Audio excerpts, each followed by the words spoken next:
መንፈስ ቅዱስ አሐዱ አምላክ አሜን። በቸርነቱ ወሰን ድንበር የሌለው የአባቶቻችን የቅዱሳን አምላክ ቅዱስ እግዚአብሔር ስሙ የተመሰገነ ይሁን።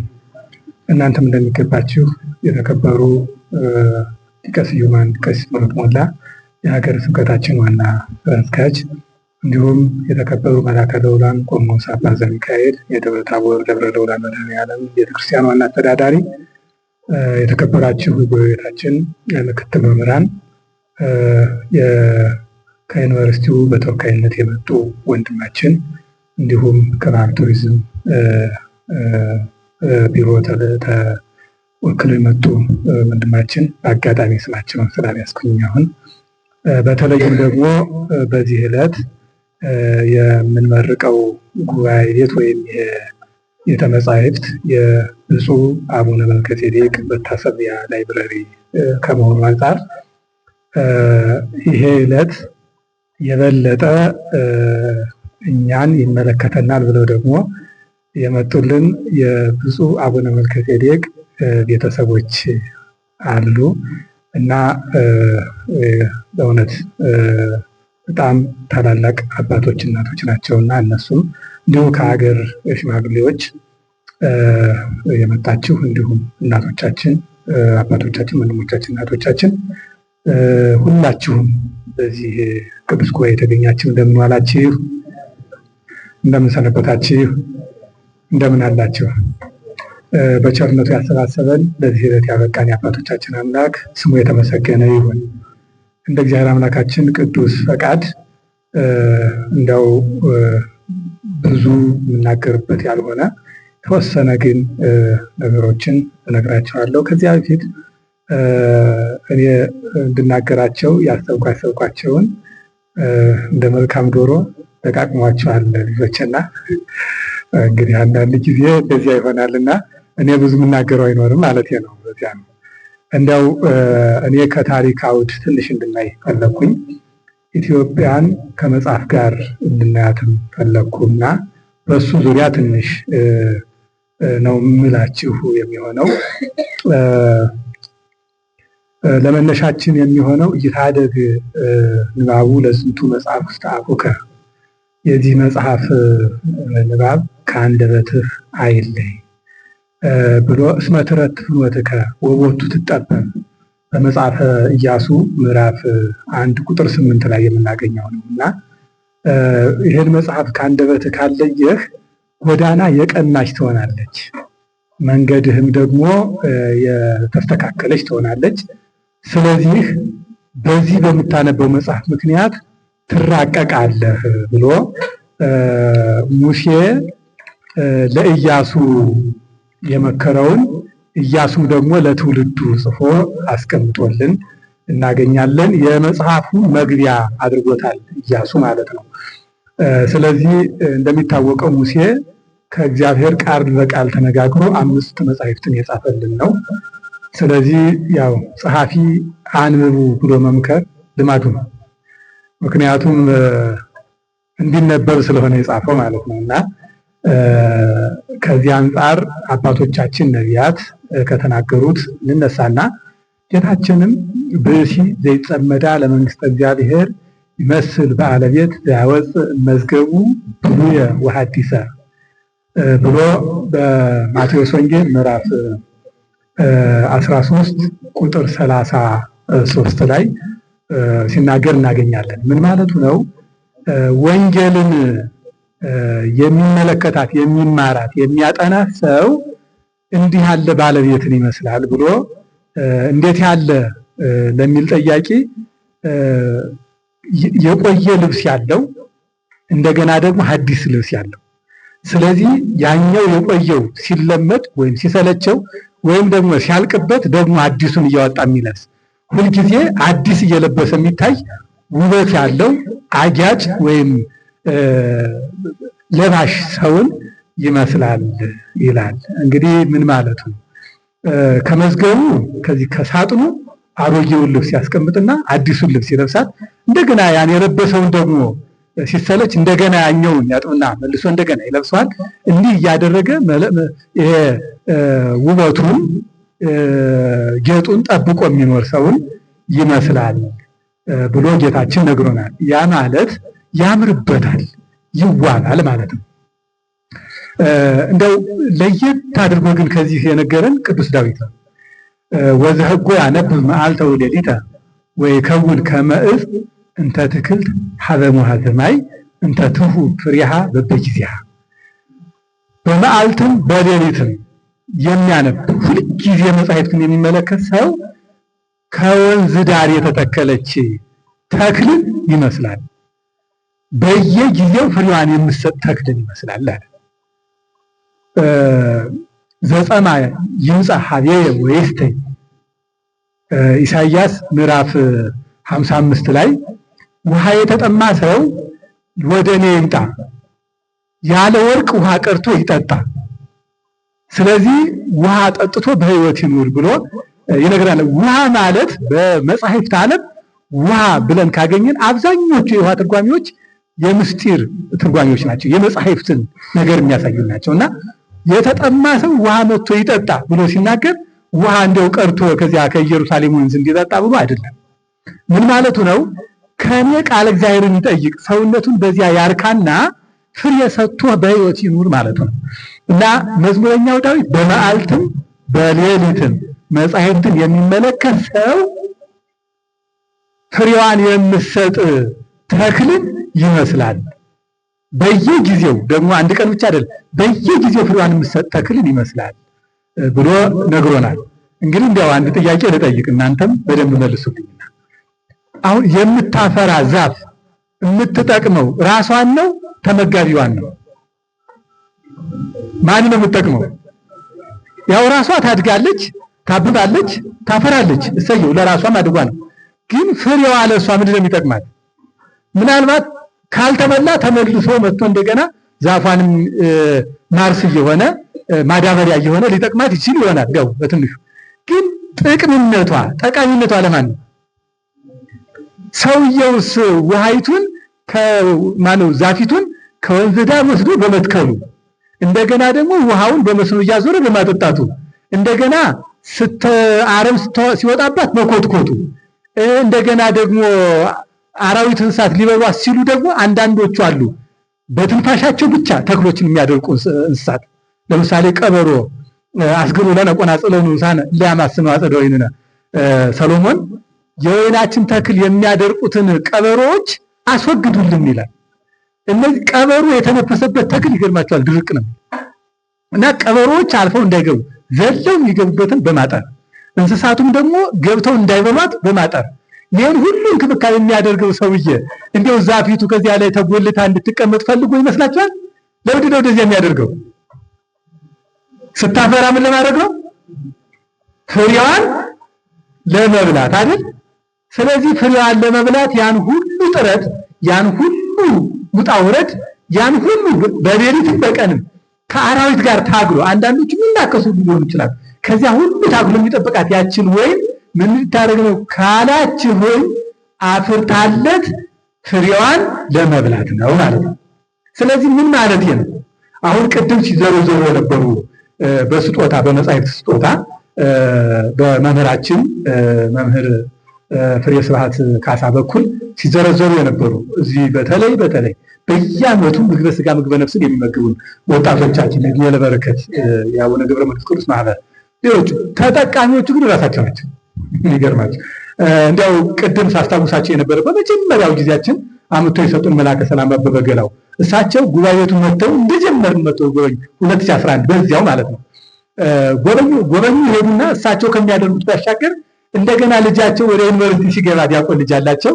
ያ ልጃቸው ቀጥታ ምንድን ያደረገ የዩኒቨርሲቲ ተማሪዎችን አስተባብሮ መጽሐፍ ተገዝቶ ለኛ ጉባኤት እንዲላክ ነው ያደረገና ያ እነዚያ መጽሐፍት ጉባኤታችን ላይ ይገኛሉ። ሌሎቹ አብዛኞቹ ስለተዘረዘሩ ብዬ ይህን ሁሉ ያደረጉት ለምንድን ነው ካላችሁ ተመልሶ ከዚህ ከሚያፈሩት ሊቃውንቱ ከሚያፈሩት ፍሬ ለመብላት ነው። እና በዚያው አንድ ጥያቄ ልጨምር። አንድ አርብቶ አደር ላሞችን በደንብ ወተት የሚሆኑ ሳሮችን ሲያበላ ካያችሁ ምን ፈልጓል ማለት ነው? ምን ፈልጓል? ወተት ፈልጓል፣ ቅቤ ፈልጓል። በቃ እንግዲህ በወተት የሚገኙ ነገሮችን ፈልጓል። ስለዚህ እነዚህ ሁሉ የሚያደርግ እንዲያው ላሞቹ የማይታለቡ ስጋቸው የማይበላ ቢሆኑ ለምሳሌ እንደ ነብር፣ እንደ ሳማ፣ እንደ አንበሳ እነዚህ ላሞች የመጠበቅ ግዴታ የለበትም ነበር ሰውየው። ለራሱ ሲል ግን ላሞቹን ይጠብቃቸዋል እና ላሞቹን ሳር ማብላት፣ ውሃ ማጠጣት ገበሬው ለላሞቹ አዝኖ እንደሆነ ብቻ አይደለም የሚታሰበው፣ ለራሱ ለመጠቀም። ስለዚህ ጉባኤ ቤት ላይ መጻሕፍትን ማስቀመጥና እንዲያነቡ ማድረግ ምን ማድረግ ነው ካላችሁ መልሶ ምንድነው ጥጃ ጠባ እንደሚባል ከሆድ ገባ ነውና ማለት ነው። እንግዲህ እስኪ እንደው ከታሪክ አውድ ኢትዮጵያ በመጻሕፍት ዓለም እንዴት ነው የመጣችው? ኢትዮጵያና መጻሕፍት እንዴት ቆይተዋል? እንደው ሀገራችንስ በምንድን ነው ያመነችው የሚለውን በእውነቱ ትንሽ መዳሰስ ያስፈልጋል። በጣም ትንሽ ነው የማደርገው፣ ግን በጣም ወሳኝ ነጥቦችን ለመዳሰስም ጥረት አደርጋለሁ። እንግዲህ መጻሕፍት በተለይ የብሉይ ኪዳን መጻሕፍት የተጻፉት አብዛኞቹ ኢየሩሳሌም ላይ ናቸው። የተወሰኑ ፋርስ፣ ባቢሎን በአራማይክ ቋንቋ ይጻፋሉ እንጂ ሌሎቹ የብሉይ ኪዳን መጻሕፍት ኢየሩሳሌም ላይ ነቢያት የተነሱት እዚያው ላይ ስለሆነ ከኢየሩሳሌም በኋላ በሌላ ቋንቋ ሲተረጉም ለመጀመሪያ ጊዜ ከተፈጥሮ ቋንቋቸው መጻሕፍት ወደ ሌላ ቋንቋ የተተረጎሙት ወደ ግዕዝ ነው። ያም በ988 ቅድመ ልደተ ክርስቶስ በንግሥተ ሳባ ወይም በማክዳ ልጅ በታላቁ ሰው በቀዳማዊ ምኒልክ አማካኝነት 300 መተርጉማንን ይዞ መጻሕፍቱን ከንጉሱ ሰሎሞን ተቀብሎ እስከዚያ ዘመን የተጻፉ መጻሕፍትን በሙሉ ወደ ሀገር የተዘዋወጣቱ እና አክሱም ላይ ተቀምጠው እነዚህ ሊቃውንት ዕብራይስጥን ቋንቋ ያውቁታል። እዚያ የመጡ ሊቃውንት ስለሆኑ 300 ሊቃውያን ናቸው። ወደ ሀገር ቤት ሲገቡ ደግሞ የግዕዝ ቋንቋ ተምረው በተማሩት ቋንቋ እንደገና ያኛውን ቋንቋ እንትን አድርገው ወደ ሀገራችን ቋንቋ ብሉይ ኪዳንን ተርጉሟል። እነዚህ መጻሕፍት የተተረጎሙት ለከንቱ አይደለም፣ በእውነቱ ልንጠቀምባቸው ወኩሉ ዘተጽፈ ለተግሣጽ ዚአነ ተጽፈ በትዕግሥትነ ወበተወክሎ መጻሕፍት ንርከብ ተስፋነ። እንደው በእውነቱ መጻሕፍት በየቀኑ ሲተረጎሙ ይሄ ቃል ይነገራል። ምን ማለት ነው? መጻሕፍት የተጻፉት እንደው ለከንቱ አይደለም፣ እኛ ልንጠቀምባቸው፣ ልንረባባቸው፣ ልንገሰጽባቸው፣ ልንመከርባቸው ነው። ስለዚህ መጻሕፍትን በማንበብ እነሱን ደግሞ ደጅ በመጽናት በትዕግሥትነ ማለት ደጅ በመጽናት በመታገስ ወለእመረከብ ከጸዋት ቀለመ ከመያየጥ ባቲ 10 ወክሌተ ጊዜያት አንድ ማትገባ ቃል ካገኘ 12 ጊዜ ተመላለስበት። እንዲህ ተመላልሰ ያዛት ተብሎ በተጻፈልን መሰረት አንበ ልንጠቀምባቸው ነው የተጻፉት። ከዚያ በኋላ ደግሞ እንደገና እንግዲህ ይህን ምላችሁ በጣም እንድትረዱ በ900 ቅድመ ልደተ ክርስቶስ ወደ ኢትዮጵያ ቋንቋ ወደ ግዕዝ ተተርጉሞ እንደገና በጽር ቋንቋ የተተረጎመው በ500 ዓመት ቅድመ ልደተ ክርስቶስ ነው። ያ ማለት ወደ 400 ምናምን ዘመን እኛ ቀድመናቸው ማለት ነው። ከዚያ በኋላ በሌሎችም ደግሞ በተለያየ ጊዜ ተተርጉሟል። ይሄን ሁሉ አባቶቻችን ጥረዋል። ይሄ እስከ ንጉሱ ሰሎሞን የራሱን የሰሎሞንን መጽሐፍ ጨምሮ የተላከልን መጽሐፍ ነው። ከዚያ በኋላ እስራኤል 590 ወይም 70 አካባቢ ቅድመ ልደተ ክርስቶስ ወደ ፋርስ ባቢሎን ተማርከው ሄዱ። በምርኮ ሲሄዱ መጻሕፍቶቻቸው እነዚህ ሩጻይዳን ከቤተ መቅደሶቻቸው ጋር አቃጠሉባቸው። ስለዚህ እስራኤል አካባቢ የነበሩ መጻሕፍት በሙሉ ሲቃጠሉ አሁን ወደ ኢትዮጵያ ወደ ግዕዝ ቋንቋ ስለተተረጎሙ ተመልሰው ከ70 ዘመን የስደት ዘመን ወይም የምርኮ ዘመን ከ70 ዘመን በኋላ ወደ ሀገራቸው ሲመለሱ መጽሐፍም የለም፣ ቤተ መቅደስም የለም፣ ምንም የለም፣ ታሪክም የለም፣ ምንም የለም።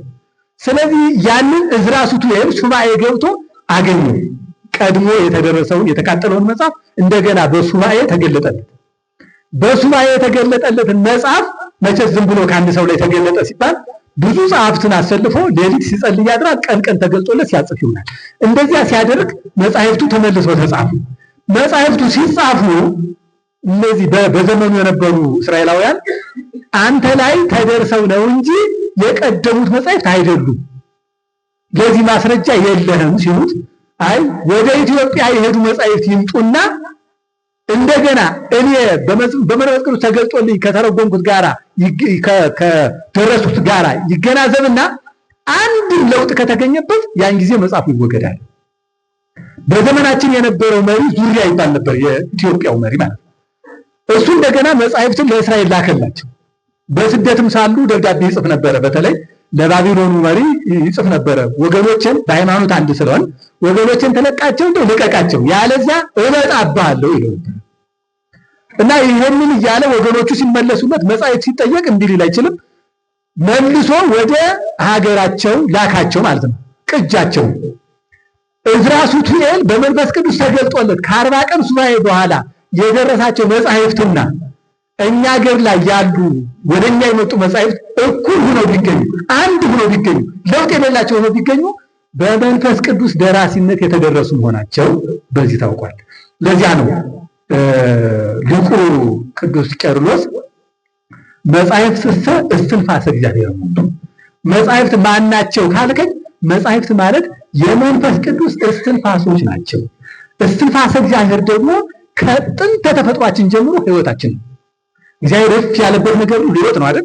እና የእግዚአብሔር እስትንፋስ የሆኑ መጻሕፍትም በሕይወታችን ላይ ካሉ ሕይወት ናቸው። ከዚያ በዚያ ጊዜ ዙሪያ ግን እንደ ወዳጅ ቢሆን እንኳን ዝም ብሎ አልሰጣቸውም። ምንድን ነው ያደረገ? ከሰሎሞን በኋላ እስከ እስራኤል የሚጠት ዘመን ድረስ የተደረሱ የነቢያት መጻሕፍት ላኩልኝና ልላክላቸዋለች። ስለዚህ የቀሩትን በምኒልክ ዘመን ያልመጡትን መጻሕፍት ዙሪያ ተቀብሎ ነው እንደገና ደግሞ የሱን የሰጠ። ስለዚህ 46ቱ የነቢያት መጻሕፍት ቀጥታ ወደ ኢትዮጵያ ገብተዋል። ይሄ የአባቶቻችን ጥንካሬ ጥረት የሚያሳይ ነው። መጻሕፍትን በሀገራችን ማስቀመጣቸው ይሄው በብሉይ ኪዳን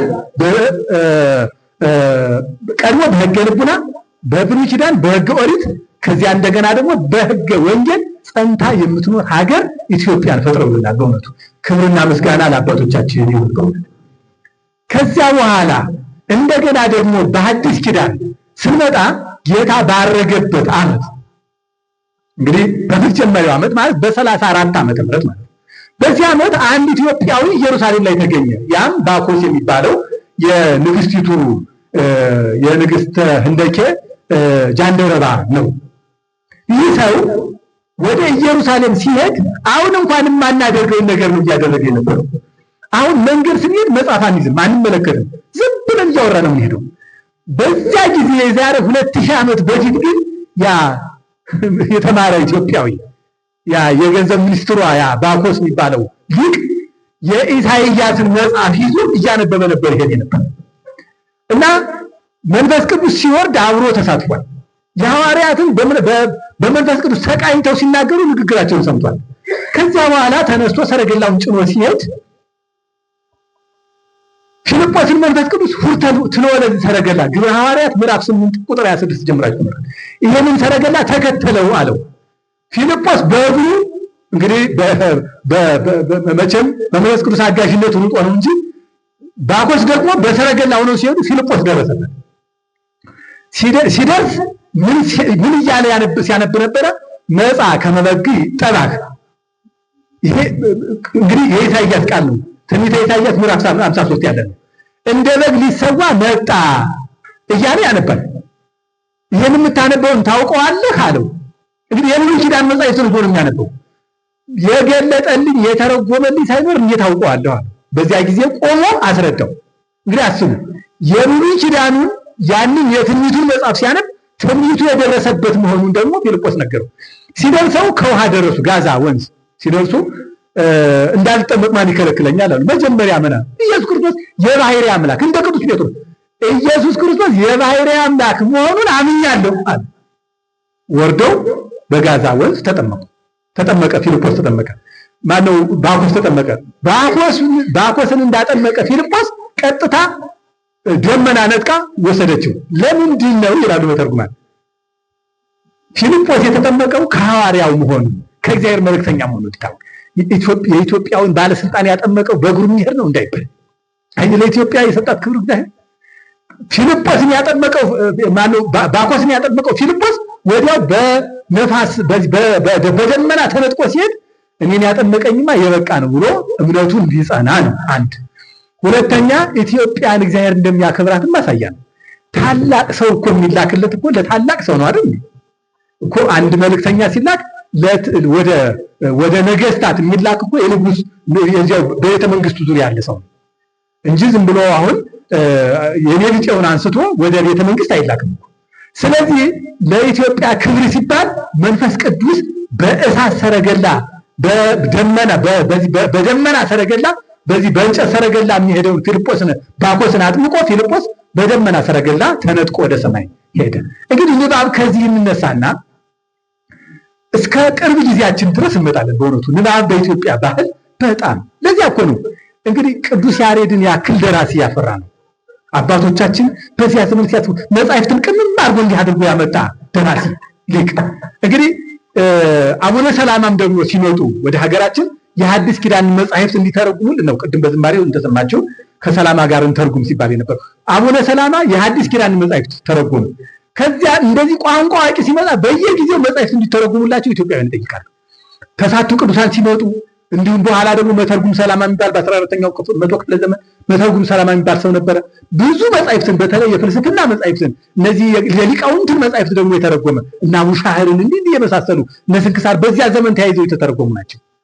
እና ሊቃውንት እነ መጽሐፈ መነኮሳት እንዲሁ ከዚያ ከነ እጨጌ ዕንባቆም ዘመን ጋር ተያይዞ ብዙ መጻሕፍት ተተርጉሟል። በተለይ እስከ 15ኛው እስከ 16ኛው መቶ ክፍለ ዘመን ወይም እስከ ግራኝ አዕመድ ወረራ ድረስ በጣም ብዙ መጻሕፍት በዚህ በወርቃማው ዘመን የሚባሉ ብዙ ትርጓሜዎች ተተርጉሟል። አሁን የሚያውቁትን ቋንቋ ለምሳሌ እጨጌ ዕንባቆም አረበኛ ቋንቋ ይችሉ ስለነበረ አመጣጣቸውም ከአረቡ ሀገር ስለነበረ ብዙ የአረበኛ መጻሕፍትን ወደኛ ቋንቋ እንዲተረጉሙ ተደርጓል። እንዲያ ሁሉ የሚደረገው እኛን አንባቢ ለማድረግ የተጣረ ጥረት ነው። ስለዚህ አሁንም በኋላ ችግር የገጠመን ይኸውላችሁ ይገርማችኋል። በግራኝ አዕመድ ዘመን ወይም የግራኝ አዕመድ ወረራ እስኪመጣ ድረስ አባቶቻችን ካህናቱ ብሉይ ከሐዲስ እንዲማሩ ይደረጉ ነበር። ስለዚህ ንባብና ዕውቀት በጣም በእጅጉ የተስፋፋ ነበር። ነገስታቶቻችን በቤተ መንግስት የሚኖሩት ደግሞ ባለስልጣናት በእውነት በቅኔ በመጻሕፍት የተዋቡ ነበሩ። እንዲህ ሲሆን አገር በአግባቡ ትመራ ነበር። ያ ነገር ሲቋረጥ፣ መጻሕፍቶች ሲቃጠሉ፣ ታላላቅ አድባራት ሲቃጠሉ፣ መጻሕፍት ሲቆነጻጸሉ፣ ሊቃውንቱ ሲገደሉ መጀመሪያ የገጠመን የዕውቀት ችግር ነበረ። ይኸው አሁን ድረስ ያልተቀረፈ ችግር። ወዲያው ሊቃውንቱ አልቀው ስለነበረ ብሉይ ከሐዲስ እስኪማር አልጠበቅ አለ አንድ ሰው። ዝም ብሎ ዳዊት ከተማረ ቅስና ይቀበል ጀመር። እንዲያ እንዳለ ቀጠለ ማለት እስካሁን ድረስ እንኳን ያላሻሻለው ችግር። ስለዚህ አሁን በኋላ ታላቁ መሪ ሲነግሱ ደግሞ አፄ ቴዎድሮስ ምን ይሻላል አሉ። ሰው በእውቀት ማደግ አለበት። ስለዚህ በእውቀት ለማደግ ምን መሆን አለበት? የብራና መጻሕፍት ከየገዳማቱ ከየአድባራቱ ተከዝነው ዝም ብለው ዕቃ ቤት ያሞቃሉ። እንደዚያ ከሚሆኑ ሰው አንብቦ ሊለወጥላቸው ይገባል። ስለዚህ ሐዊ ዘደብረ ብርሃን፣ ወንጌሉ ዘወርቅ ዘአጣጣሚ፣ እንትን ነገረ ማርያም ዘቁስቋም ምናምን እያሉ የቦታውን ያመጡበትን ስም እየጻፉ የብራና መጻሕፍትን ከመላው ኢትዮጵያ ሰብስበው እዚሁ አሁን እኛ የተቀመጥንበት ቦታ ላይ ሰበሰቡ። እንግዲህ ከ13,000 በላይ የብራና መጻሕፍት ተሰበሰቡ። ከ13,000 በላይ እነዚያ መጻሕፍት ተሰብስበው ላይብረሪ ቤተ መጻሕፍት ተከፍቶ የመጣው ሁሉ ለደጅ ጥናት ሲመጣ እዚሁ መጽሐፍ እንዲያነብ በአካባቢ ያለው ሁሉም ሰው አንብቦ በንባብ እንዲለወጥ ስራ ሰሩ። አልቆየም፣ ወዲያውኑ እሳቸውንም ህልማቸውን ማጣ ነው ማለት ነው። በእውነቱ ይሄ እንግዲህ በጣም አሳዛኝ ጉዳይ ነው። በእውነት ለመናገር እዚህ ጋፋት ላይ ብቅ ብሎ ከነበረው ስልጣኔያችን ይልቅ እዚህ ላይ የነበረው ስልጣኔ በጣም ወሳኝ ነበር። ምክንያቱም ንባብ የማያደርሰው የለም። አሁን ውጮቹ መጀመሪያ የሆነ ልቦለድ ይጽፋሉ፣ የሆነ ዝም ብሎ እንዲያው የማይታመን የሆነ ነገር። ከዚያ በኋላ ጠበብቶቻቸው ደግሞ ያን እየተከተሉ ይሰሩታል። እና መጽሐፍ ማለት ቀላል ነገር እንዳይመስላችሁ። አሁን አቡነ ገብረ መንፈስ ቅዱስን የምናውቃቸው፣ ቅዱስ ያሬድን የምናውቀው፣ አፄ ገብረ መስቀልና አፄ ካሌብን የምናውቃቸው፣ ሌሎቹንም ደጋግ ሰዎች የምናውቃቸው በመጻሕፍቶቻቸው ነው። ይገርማቸዋል። እንግዲህ አኩ ማን አገናኘው? እና የእነሱን ህይወት ለመኖር እኛ ጥረት እናደርጋለን። በምን አውቀናቸው? በመጻሕፍቶቻቸው፣ በታሪካቸው። ስለዚህ ቅዱስ ጴጥሮስን አሁን ሁልጊዜ የምናነሳው ቅዱስ ጳውሎስ ብርሃናተ ዓለም ጴጥሮስ ጳውሎስ እያለ ሁልጊዜ ቃላቸውን እያነሳን እኮ ሁልጊዜ እኮ ቅዱስ ጳውሎስ እኮ ሰባኪዎች ናቸው። ወቅረ ሰከበን ታንብቦ አሁን እኮ ቅዱስ ጳውሎስ ነው የሚለው ራስህን መጻሕፍትን በመመልከት ወቅ ይላል። ድለዋኒክም አሉ በኩሉ ጊዜ ከመታሰቡ ቃለ ለለ ሲያሉክም በእንተ ዛቲ ተስፋክም ስለምታምኑት እምነት ተስፋ ስለምታደርጓት መንግስተ ሰማያት ስለ ሕይወታችሁ ታውቁ ዘንድ ወይም ለሚጠይቋችሁ መልስ ትሰጡ ዘንድ ተዘጋጅታችሁ ኑሩ። መጻሕፍትን አገላብጣችሁ እናንተ ካልተዘጋጃችሁ ጠላቶቻችሁ ይስቁባቸዋል። ኃይለ ቃላቸው ከኃይለ ቃላችን ያነሰ ነው። ጥቅሳቸው ከጥቅሳችን የወረደ ነው። ሐሳባቸው ከአስተሳሰባችን በታች ነው። ስለዚህ አይችሉንም ይላል። ዛሬ እኮ እንደዚህ ነው እየተባልን ያለ ነው። እና ይሄ ደግሞ ካለማንበብ የመጣ ነው። ምንም በሉ ምን ያልበላ ሰው ይከሳል አይደል? ያላነበበ ሰው ደግሞ ይደነቆራል። ሰው በሐሳብ ሊመጥቅ የሚችለው ሲያነብ ነው። ስለዚህ በመጻሕፍት ዓለም መዋኘት ከጀመረ ያን ጊዜ ይጠነክራል። እና ቅድም መምህራችን ሲጠቅሰው የነበረ የቅዱስ ዮሐንስ አፈወርቅ በተግሳጹ ላይ የሚያነብ ሰው በሌላ ሰው አይወሰድም ማለት። ምክንያቱም የጦር መላን የሚያውቅ ወታደር ምሽጉን ያለቀቀን ወታደር ማንም ሊነካው አይችልም። እና እንዲያውም ሌሎቹ እንዳይሄዱ ይጠብቃል። በሌላ ሊወሰድ አይችልም። ለምን? ተቀድሞ አመጣጡን አውቋልና። ስለዚህ አባቶቻችን እንዲያው ይገርማቸዋል። እንዲያውም አንድ ብሂል አለ በጣም የአባቶቻችን ወርቃማ አባባል፣ የምትሄድበትን ሀገር ከሚመጣው ሰው ጠይቅ ይላሉ። አንተ የምትሄድበትን ሀገር ያኛው ኑሮበት እየመጣ ነው። አባቶቻችን ጽፈው ያስቀመጡልን እነሱ የኖሩትን ህይወት ነው። ስለዚህ እኛ መኖር ስንጀምር እነሱ የኖሩትን ለመኖር ከነሱ እናነባለን ማለት። ይህን ስናደርግ ኑሯችን የተስተካከለ ይሆናል። ያለዚያ ሁልጊዜ ህይወትን እንደ አዲስ እየጀመርን እንዲያውም እነሱ የኖሩትን አንበን ከነሱ ተነስተን እኛ ደግሞ የተሻለ ታሪክ ልንሰራ እንችላለን። ስለዚህ አሁን የምንመርቀው አሁን ያለንበት ይሄ የአፄ ቴዎድሮስ ህልም በትክክል እውን ይሆን ዘንድ ፍላጎታችን ያደረግንበት ቦታ ላይ ነው። አፄ ቴዎድሮስ እዚህ ተነስተው ወደ መቅደላ ሲሄዱ መጻሕፍቶቻቸውን ጭነው ሄዱ። ከዚያ በኋላ ደግሞ ከመቅደላ ያው በአጋሰስ በዝሆን ተጭኖ እንግሊዝ ገባ። አሁን እኛ በዶላር ከፍለን የኛን መጽሐፍ እናያለን። ማየት እንኳን ከፈለግን ያን ያህል ፍላጎት የለንም እንጂ ካለን እንድንች አድርገን በመስታወት ለማየት በዶላር እንከፍላለን። ስለዚህ እውነት እኛም እያለን በህይወት የአባቶቻችንን ድካም እየሰማን እኛም የአባቶቻችን ልጅ ነን ብለን ማለታችን ሳይቀር ለምንድን ነው የታሪክ ድሃ ይሆን ነው? ለምንድን ነው የአባቶቻችን ነገር እኛ ያጣ ነው? ዘመን በመጣ ቁጥር ትውልድ በበዛ ቁጥር የተሻለ ስራ ይሰራል እንጂ ከነበረው ያንሳል። ስለዚህ መጻሕፍትን አሟልተን አንዱ እንግዲህ ቢያንስ በእኛ ዘመን በወረቀቱን በምንም ብሎ ወደ 15000 እንደው ከአፄ ቴዎድሮስ ትንሽ 2000 ጨመር አድርገን 12000 አይነት መጻሕፍትንማ ከዚህ ካልከዘን ምን ኖር ነው በእውነቱ። እና ዛሬ የምንጀምረው ጅምራችን ህልማችን ማሳየት ነው። እንግዲህ በመጨረሻ ይሄንን ቤተ መጻሕፍት በታላቁ ሊቅ እንዲሁም ደግሞ በትጉሁ አባት በአቡነ መልከጼዴቅ ስም ሰይመነዋል። በእውነቱ እንኳን ደስ ያላችሁ። በብፁዕ አቡነ መልከጼዴቅ ስም ወይም በሊቀ ስልጣናት ሀብተ ማርያም ወርቅነህ ስም ይሄንን ቤተ መጻሕፍት ለምን መሰየም አስፈለገ? አንድ ምክንያት ብፁዕ አቡነ መልከጼዴቅ ይሄ መሎ የህፃናቱን ማሳደጊያ ከሰሩ በኋላ ቀጣይ ጉዟቸው የነበረው አራቱን ጉባኤያት ደግሞ ህሩይ ጊዮርጊስ ላይ መትከል ነበር ይላሉ አባቶቻችን እንደሚነግሩ። እና ህሩይ ጊዮርጊስ ላይ የአራቱን ጉባኤ አሁን ሰዋስወ ብርሃን ኮልፌ ላይ ያለውን ጉባኤ እኛም ላይ ለመትከል ተዘጋጅተው ያንን ስራ እዚህ ሊጀምሩ ቦታውን ሁኔታውን ሊያዩ ሲመጡ እዚህ አካባቢ ደግሞ እሳቸው የመጡበትን መረጃ በደንብ ያልተረዳ በስማ በለው ያንን ፈቃደኛ ሆኖ ባለመቀበሉ እዚህ አካባቢ አራቱ ጉባኤያት እስካሁን ድረስ ሳይተከል ቆይቷል። ስለዚህ ከጊዜያት በኋላ አራቱ ጉባኤያት ሲተከል ያ ህልመኛ ተቀድሞ ያሰቡትን አባት አለማዘከር የማይቻል ስለሆነ በብፁዕ አቡነ መልከጼዴቅ ስም የሰየምነው እንደዚህ ነው ማለት ነው። የመጀመሪያው ምክንያት ነው። ሁለተኛው አቡነ መልከጼዴቅ ደራሲ ናቸው። በተለይ ሊቀ ስልጣናት ሀብተ ማርያም ወርቅነህ እየተባሉ ሊቃውንት እያሰባሰቡ አዲስ አበባ ድረስ የኢትዮጵያ ስርዓተ ትምህርት የሚለው በተለይ 9ኛው መጽሐፋቸው በጣም በጉል ይታወቃል። ከሀሁ ጀምሮ እስከ መጽሐፍ ትርጓሜ ድረስ ያለውን የቤተክርስቲያናችን የትምህርት ሂደት ቁልጭ አድርገው የጻፉትን መጽሐፍ ማየት እንዲያው ለዚህ ማስረጃ ነው። ብቻ ግን ወደ 22 አይነት መጻሕፍትን ደርሰዋል። ስለዚህ ደራሲውን ከቤተ መጻሕፍት ላለማራቅ በደራሲው ስም መጻሕፍቱን ወይም ቤተ መጻሕፍቱን ላይብረሪውን እንድንሰይም ተገደናል። ይሄ ብቻ አይደለም። ለጎንደር ዛሬ ድረስ ማተሚያ ቤት አለ። ጎንደር ማተሚያ ቤት ማዕከላዊ ጎንደር ላይ ማተሚያ ቤት ከፍተው እንዲያውም በቅርብ ቀን የሰማሁት በሉ እንግዲህ በዚህ አትሙ አሉ ይባላል። ቅኔ ነው። ይሄንን ማተሚያ ቤት ሰጥቻቸዋለሁ በሉ አትሙ ብለው ሄዱ ተብሎ ሰማሁኝና በጣም የገረመኝ ነው።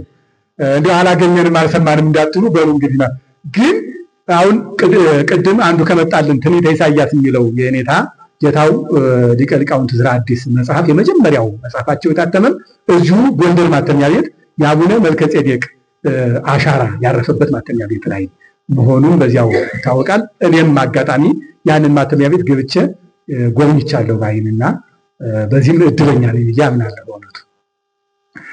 ስለዚህ ከድርሰቶቻቸው እስከ ሊቃውንቱ ወደ ጽሕፈት ዓለም እንዲመጡ እስካደረጉት ጥረት ድረስ ተነስተን በብፁዕ አቡነ መልከጼዴቅ ስም መሰየማችን በእውነቱ ተገቢ ነበርና እውነት ማለት እንኳን ሰየምን። እሺ፣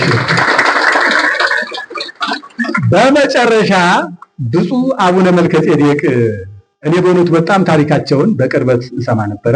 ሊቃውንቱ ራሳቸውን እንዲችሉ ከዚህ ከድህነት እንዲወጡ በተለይ ደግሞ ቤተክርስቲያኗን በነፃ ለማገልገል የራሳቸው የሆነ የልማት ሂደት እንዲኖራቸው ያደርጉት የነበረ ጥረት እስከ መጨረሻው እንደው የማይነገር ነው። በእውነቱ የተቀበልንበት አቀባበል ትንሽ አስቸጋሪ ስለነበረ ህልማቸው ባይሳካም የእሳቸው ሀሳብ ግን ይደንቃል።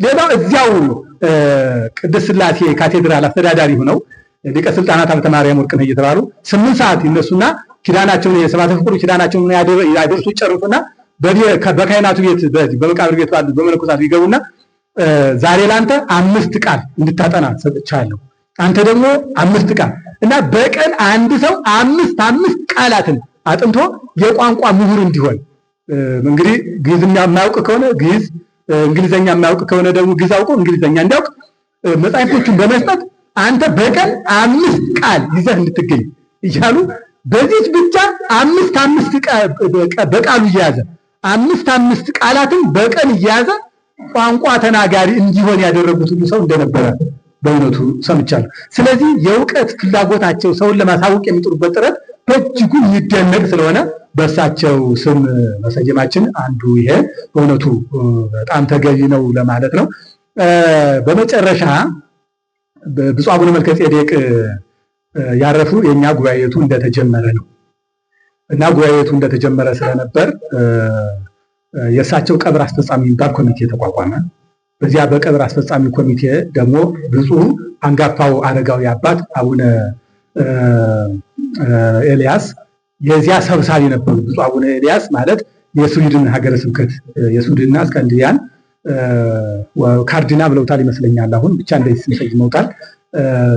ወይ የግሪክ የጣሊያን እንደዚህ አካባቢ ይዞ የኖርዌይ፣ የግሪክ፣ የስዊድን አህጉረ ስብከት ሊቀ ጳጳስ ናቸው። እሳቸው በተለየ ከልጅነት አብሮ ያደጉ ስለሆነ በተለይ ደግሞ የጠረፋማ አገልግሎትን አቡነ መልከጼዴቅ በቤንሻንጉል ጉምዝ፣ በጋምቤላ በተለያዩ የጠረፋማ ቦታዎች በቅድስት ሥላሴ ዩኒቨርሲቲ ሰልጥነው ሲጨርሱ ሄደው አስተምረው እንዲመጡ ያደርጓቸው ነበር እና አቡነ ኤልያስ የኔ የደረሰኝ ቤንሻንጉል ጉምዝ ነበር ይላሉ እና አንድ መጽሐፍም ጽፈዋል በዚህ ዙሪያ ብፁዕ አቡነ ኤልያስ እና በዚያ ሄጄ ሳስተምረውልና ሲያምኑ ደግሞ አጠምቃቸዋለሁ። ይህን የማደርገው ግን ራሴ እንጀራ እየጋገርኩ ራሴ እያበላሁ ነው። ራሴ እንጀራ ጋግሬ አበላለሁ፣ ራሴ ደግሞ አስተምሬ አጠምቃቸዋለሁ። እንዲያ እያደረኩ ነውና ሲራቸው አንቺ መነኩሴ የሚበላው አምጪ ይሉ ነበር ይላሉ አቡነ ኤልያስ እና በጣም የሚገርም እንትን ነው። ይህንን ስምሪት ይሰጡ የነበረ ግን ሊቀ ስልጣናት ሀብተ ማርያም ወርቅነህ በዚያ ጊዜ የኋላው ብፁዕ አቡነ መልከጼዴቅ ናቸው። ስለዚህ ከዚህ ከጉባኤታችን ህልም ጋራ ህልማቸው በትክክል ወይም ደግሞ እሳቸውን መሪ አድርገን እንድንሄድበት በርከፋች ስለነበሩ ከዚህ ከጠረፋማ አገልግሎታችን ጋር በእጅጉ በጣም ውስጣችን ላይ በመኖራቸው በብፁዕ አቡነ መልከጼዴቅ ስም ተሰይሟል። ያ ብቻ አይደለም ግን በእውነት ለመናገር ትልቁና የመጨረሻውን መጨረሻ የምነግራችሁ ነው። ብፁዕ አቡነ ኤልያስ የቀብር አስፈጻሚ ናቸው እያቸዋለሁ። ብፁዕ አቡነ መልከጼዴቅ ያ ቀብር ከተፈጸመ በኋላ በአጋጣሚ ደግሞ በሀገራችን በነበረው ክፍተት ወደ ደብረ ታቦር ሲመጡ ይሄ ጉባኤ ተጀምሮ ብቅ ብሎ አዩት እና ሲያዩት ስራውንም ህልሙንም ስነግራቸው እጅግ ደስ አላቸው። በብዙ ውይይቶች ከብዙ ውይይት በኋላ ማለት እንደው እዚህም አልናገረው በጣም ብዙ ውይይቶችን አደረግን ብፁዕ አቡነ ኤልያስ እና እኔ ማለት ነው። ማለት ብዙ ገንዘብ ሊሰጥ ስለሚችል በደንብ ማወቅ ፈልጋለሁ አሉ። ብዙ ተወያየን። ከዚያ ውይይት በኋላ ከዚህ በኋላ የዚህ የቀብር አስፈጻሚ ኮሚቴ ሰብሳቢ ነኝ። ከዚህ አንጻር በብፁዕ አቡነ መልከጼዴቅ ስም ላይብረሪ ያልከውን እኛ ብንሰራው ደስ ይለኛል አሉ። ስለዚህ ኮስቱን አውጣችሁ ንገሩን አሉ። አወጣ ነው ወደ 3 ሚሊዮን የሚፈጅ ሆኖ ተገኘ። ያን 3 ሚሊዮን ብር እሳቸው ከቀብር አስፈጻሚዎቹ ጋር ተነጋግረው ከሁሉም ኮሚቴዎች ተነጋግረው ያንን 3 ሚሊዮን ብር በየጊዜው እያመጡ ሰጡን። ይሄንን ላይብረሪ ገነባን ማለት ነው። የመጨረሻ ጣራውን የምንከርንበት ግን አልበቃን አለ። ቆርቆሮ የተሰጠነው ገንዘብ ያው የምታውቁ ስለሆነ ብዙ ነገሩ እንትን እያለ ስለሆነ ላይብረሪው ቆርቆሮ መግዣ አተን ዝም ብሎ ክፍት ሆኖ ዝናብ እየሄደበት ነው ያለ ብለን ስንነግራቸው በሉ ይሄኛውን በግል እኔ 1 ሚሊዮን ብር ልስጣችሁና ቆርቆሮ አልብሱት አሉ። በላይብረሪው ስም የመጣ 1 ሚሊዮን ብር ሙሉ ግቢውን አለበሰልን ማለት ነው። ስለዚህ በመጨረሻ ብፁዕ አቡነ ኤልያስ በእሳቸው ስም ላይብረሪው ቢሰየም ደስ ይለኛል። ስለዚህ ወደፊት ከምንሰይምላቸው ሰዎች በርካታዎች ሰዎች አሉን። እውነት ለመናገር ቦታው የማይበቃን ናቸው።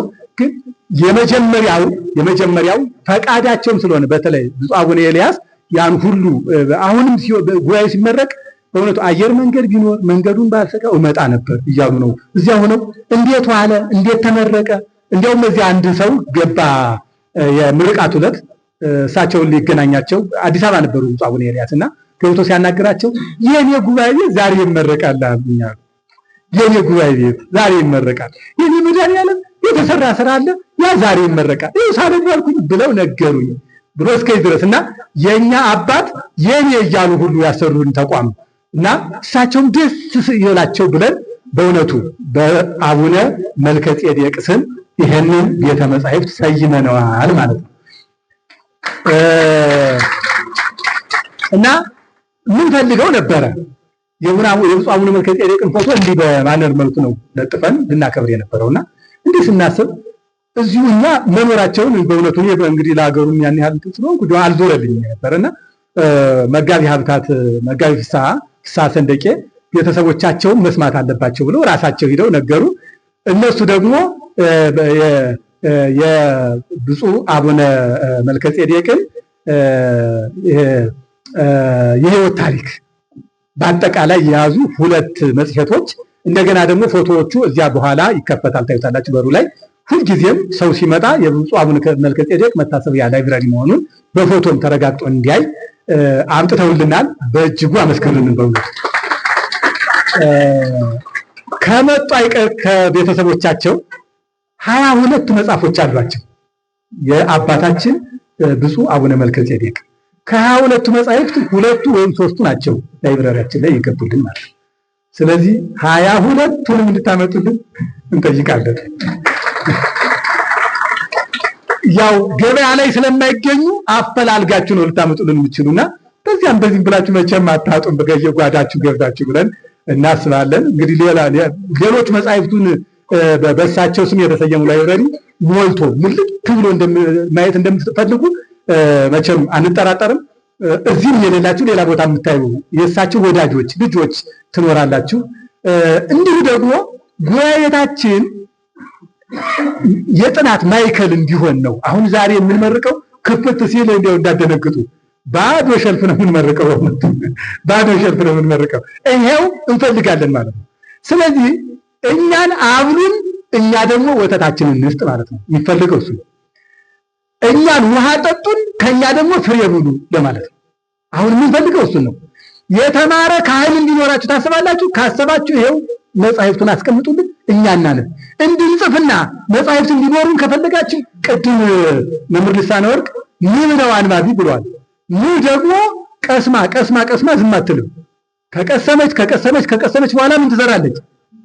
ስለዚህ አንባቢ ካነበበ የግዱ ይሞላበታል። ሲሞላበት ማፍሰሱ አይቀርም። ያ ያፈሰሰው ምንድነው የሚሆነው? መጽሐፍ ይሆናል ማለት ነው። ስለዚህ እንደ ንቧ ማር የሚሰራው ወይም ደግሞ ሌላ ዘመናችን የቃኘ መጽሐፍ የሚጻፈው የትናንትና ጸሐፊዎችን መጽሐፍ ስናነብ ነው። ሌላው አሁንም እንደ ትናንቱ የምንፈልገው በተለይ መጽሐፍቱን ከጸሐፍቱ እንፈልጋለን። ከጸሐፊ መጽሐፉን እና የምታዩ ወይም ደግሞ የደረሳችሁ ለጸሐፊዎች አድርሱልን። ጸሐፊዎች ሆይ መጽሐፋችሁ ትልቅ ቦታ ላይ ተቀምጦ እንዲነበብላችሁ መጽሐፋችሁ ዋቢ እንዲሆንላችሁ ከፈለጋችሁ እዚሁ ቤተ መጻሕፍት ላይ ያስገቡት። አሁን እንኳን 80 መምህራን አሉ ማለት ነው።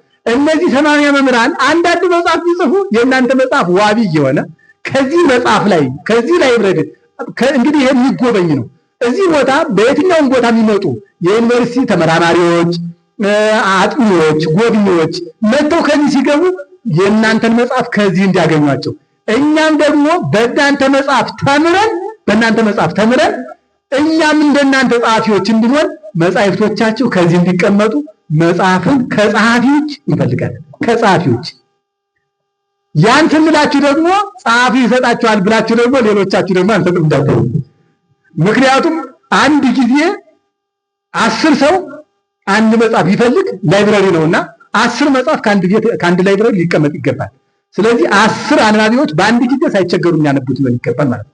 በተለይ ደግሞ የጥንት መጽሐፍ የአባቶቻችሁ ፍትሐ ነገሥት ምን ይላል መሰላችሁ? እንደሚገርም ነው። ካህን ሲሞት ካህን ልጅ ካልተካ የካህኑ ዕቃዎች፣ አልባሳቱ፣ መጻሕፍቱ፣ መቋሚያዎቹ እንደዚህ ያሉ ነገሮች የቤተ ክርስቲያን ናቸው። ስለዚህ ለቤተ ክርስቲያን የሚመለሱ እና አባቶቻችሁ ያስቀመጡት መጻሕፍት የብራና ሊሆን ይችላል፣ የወረቀት ሊሆን ይችላል፣ በእጃቸው የጻፉት የታሪክ ሊሆን ይችላል። እነሱን እያመጣችሁ የተከበሩ ቦታ ላይ ብታስቀምጡልን እኛ ደግሞ በክብር ይዘን ለትውልድ እናስተላልፋለን ማለት ነው። ስለዚህ የዚህ ሕግ መጽሐፍ ከአንደበትህ አይለይ፣ በዚህ ደግሞ መንገድህ ይቀናል፣ አንተም ትራቀቃለህ ይለናል ነቢዩ። እንደ ነቢዩ እኛም ደግሞ ተራቀን ለትውልድ እንድንተርፍ በሕይወት እንድንኖር የእግዚአብሔር አምላካችን ፈቃዱ ይሁንልን። ወስብሐት ለእግዚአብሔር።